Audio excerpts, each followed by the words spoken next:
Hello everyone, for Channel 6 TV Community Focus, I'm Dennis George, and bed bugs.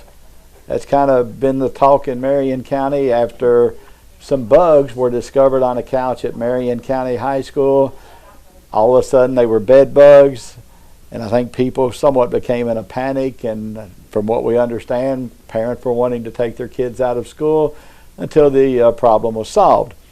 So, after all that's happened, we're here at the Marion County Health Department. I'm joined by Angie Mattingly, and thanks for being with us today. Thank you, Dennis. All right, let's back up, and I guess kind of the story and looking at the release is someone saw some bugs on a couch and assumed them to be bed bugs. Is that kind of what you're understanding? That is my understanding, yes. I believe they found one or two bugs. Maybe they, I don't know if they put them in a bag or what, showed them to somebody. I didn't get the idea who they sent them to, but they thought that they might happen to be bed bugs. Okay, but then someone from the health department and someone as well from an exterminating company, both were on site. Can you kind of walk us through that a little bit? Sure. Friday afternoon, I got a call from the health environmentalist, Kate Peak, who was working here in Marion County, and I think there were several frantic phone calls left on the message machine when she came back, and it's a lot of parents and stuff pretty concerned about bed bugs in the school. So this prompted her to grab an inspection sheet, go out and see what was going on, because you put out a fire before it gets too bad. And I believe when she got out there, there were, from what I hear, several cars, several parents picking up children, and I think she went in, speak with the principal, and I think the exterminator was with her at that moment also, so I think they all kind of did an investigation. And really didn't find anything at that point? No, they didn't. I mean, we generally take a flashlight out with us and, you know, kind of get down on our hands and knees and really do some looking. Okay, and from what I understand through a release from Superintendent Taylor Schlosser, the school went out, got rid of some of the old furniture that was there. I guess they had the school treated. Well, I guess more as a precautionary measure. Is that what you would assume? Say so, yes. All right, and I guess from the release that the health department and the school did everything by the book in checking on the problem, discovering maybe that there wasn't one. Is that kind of, would that be accurate? To my understanding, yes. I believe everything was followed as close. I think everybody was trying to jump on the issue before it became an issue. Okay. So. All right, let's back up. Bed bugs. Mm-hmm. I wasn't very good in biology. Okay, so I'm going to let you talk about bed bugs, and because in reading the release, there's really no threat from them to take them home and cause additional problems. So would you talk about those for a few minutes? Well, sure.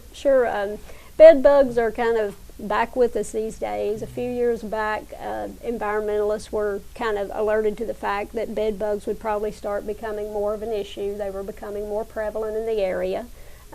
So we inspect motels, so that would be one of the main places you would be looking for them. The bed bugs they're nocturnal creatures. That's why, as far as a school, you probably wouldn't have to have a possibility of an infestation at a school, because nobody's there at night, and that's when the bed bug's going to come out to feed off of the human being.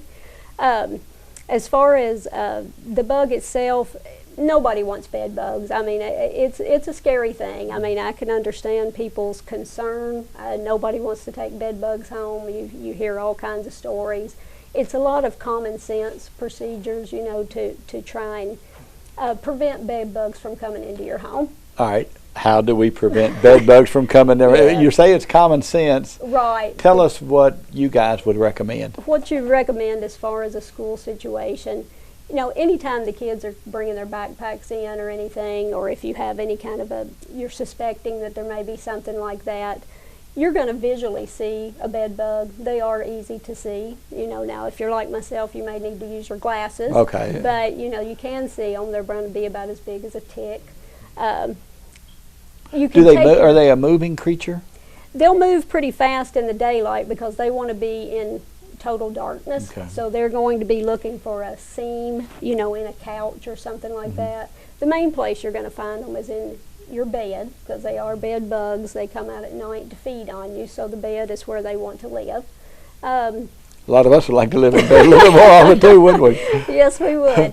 And so, you know, for your children or anything, what you can do when they come home with their backpacks, whatever clothing they have on, you can have them strip down out of that clothing, put the backpack, the clothing, the shoes, anything they have in the dryer on high heat for 20 minutes, because a bed bug does not like hot. But this isn't something a parent would do every day. So, True. I mean, so what do you... True. Is it just a shot in the dark, it's not every day you have bed bugs in a school. Right. I'm going to be honest with you. It's just not been a problem. Mm-hmm. So, you know, I mean, right now, if it makes people feel better to do that for a little while, you know, that's more power to you. You know, that's something you could do.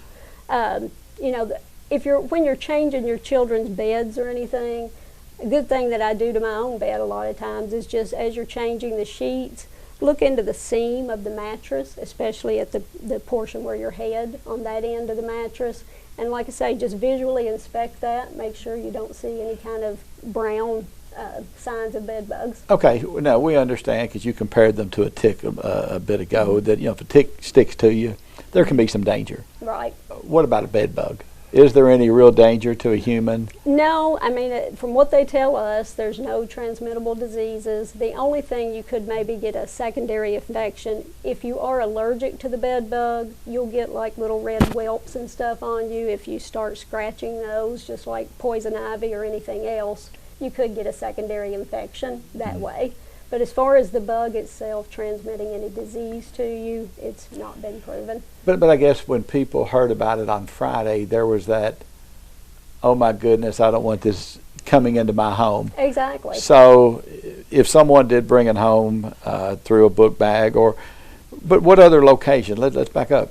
If I went to a doctor's office in a chair, or there are other locations, I guess, that you could run into them almost anywhere then. If you are dealing with, if you have a person who's coming from an infested home, there very well may be a bed bug that maybe it attaches to their shoelace or something, and it rides with them all day. So they go and sit down at a doctor's office, and possibly it falls down into the cushion or something, goes to a seam if you get to sit down there afterwards. Yeah. You know, it's just one of those things that there's no way to 100% be able to say, I'm not going to get these, or, you know, but it's just a matter of, they can be about anywhere. Movie theaters, we've had a lot of problems with, not problems, but people thinking that they were in a movie theater setting. And I guess when it's dark, which, as you said, that's a place that they would exactly. Tend to be. And I guess maybe to change the subject, but still along the same line, I would assume there are other things that could stick to you, be with you, that when you went to school that could cause bigger problems. I'll throw out lice or things like that. Talk about those things, because that's probably even a bigger threat than something like a bed bug. I'll be honest with you, as far as lice or anything, I personally probably wouldn't be the one to speak of that, because that's not really an issue that I deal with as a health inspector. But yes, you're exactly right. I mean, lice or you know, those type things, highly contagious. You know, I mean, as soon as we share anything, we're going to get them. You know, the bed bug, I doubt very seriously, you know, that you're going to bring more than one or two bugs with you, you know, as opposed to like a lice situation. Okay. But as far as backpacks and stuff, it's my understanding at the school that they each have their own individual little cubby hole that they put their stuff in. So any kind of separation that you can have, you know, without sharing a lot. Okay. But I guess from a parent standpoint, I guess the attitude, better safe than sorry. Is that kind of, is that a typical reaction? Have you come across this in other areas in schools? Well, or is sure. So this is a typical reaction? We've had I don't know about typical. I've never seen them coming and checking the kids out, but you know, I've just not been in that situation at this point. I mean, we've had scares that maybe somebody thought there was something in a school, and we went and investigated maybe a gym locker room or something like that. So. Okay. All right. Well, we appreciate you taking the time, because I know this was a big occurrence, and I guess when you have social media like Facebook, well, sure. What starts out as a little thing, it's a wildfire. It becomes a wildfire, and maybe the exact word doesn't get out. But we appreciate you informing everybody about what's going on. Well, I appreciate it. All right. Thank you. Thank you. For Channel 6 TV Community Focus, I'm Dennis George.